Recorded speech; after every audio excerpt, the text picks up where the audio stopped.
এখন আমি আপনাদের সাথে শেয়ার করছি চিকেন পকোড়ার দুর্দান্ত সুস্বাদু একটি রেসিপি। ঠিক একই রকমভাবে ঘরোয়া পরিবেশে চিকেন পকোড়া করে নেওয়ার জন্যে কোনো প্রকার স্কিপ্ট না করে ফুল ভিডিওটি আমার সাথে থেকেই দেখে নিন।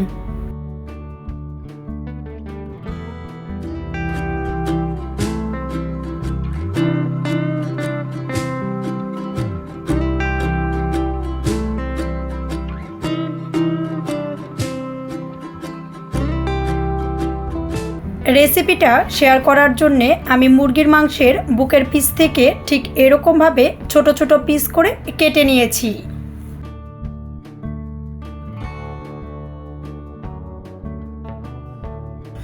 একটি মিক্সিং বোল নিয়ে পিস করে নেওয়া মাংসগুলো নিয়ে নিচ্ছি।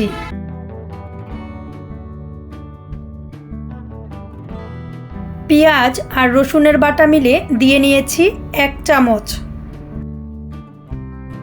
এর সাথে আরও দিয়ে দিয়েছি 1 চামচ আদা বাটা। মিডিয়াম সাইজের একটি লেবু রস করে নিয়েছিলাম, দিয়ে নিচ্ছি।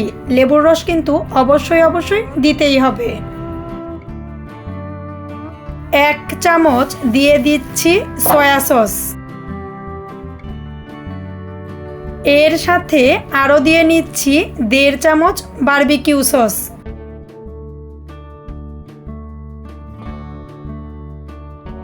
1/4 চামচ দিয়ে দিচ্ছি হলুদের গুঁড়া।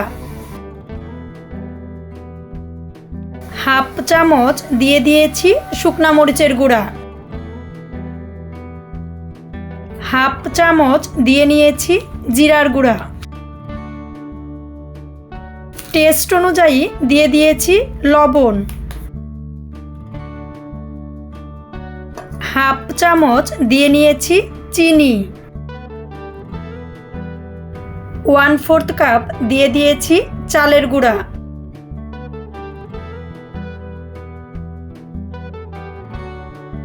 এর সাথে চালের গুঁড়ার অর্ধেক পরিমাণে দিয়ে নিয়েছি কর্নফ্লাওয়ার। সমস্ত উপকরণগুলো খুব ভালো করে হাতের সাহায্যে বেশ অনেকটা সময় নিয়ে খুব ভালো করে মিশিয়ে নিচ্ছি।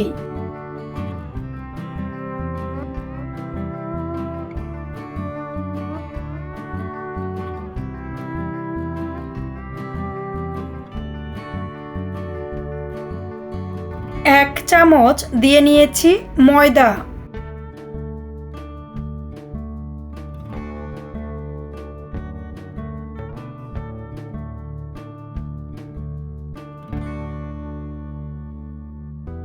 প্যানে তেল দিয়ে দেওয়ার পর তেল খুব ভালো গরম হয়ে গেলে পাকোড়াগুলো দিয়ে নিচ্ছি।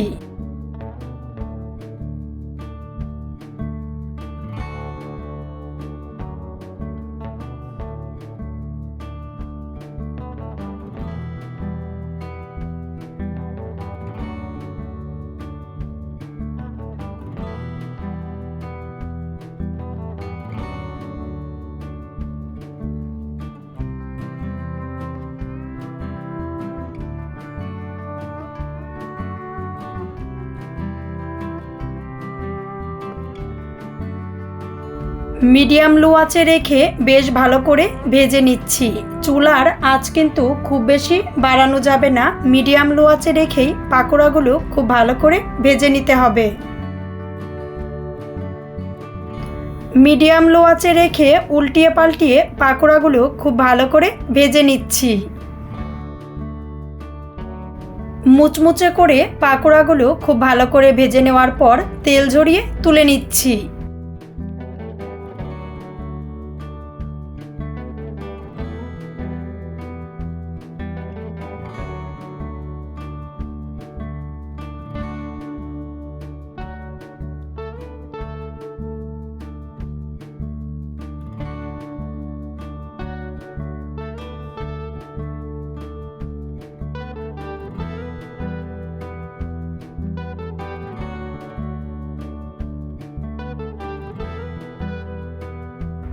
দেখতে লোভনীয়, খেতে সুস্বাদু মুচমুচে চিকেন পাকোড়ার এই রেসিপিটা দেখে আপনাদের কেমন লেগেছে অবশ্যই কমেন্টস করে জানিয়ে দিবেন। ভালো লাগলে লাইক করবেন, শেয়ার করবেন। আর অবশ্যই সাবস্ক্রাইব করে আমাদের চ্যানেলের সাথেই থাকবেন।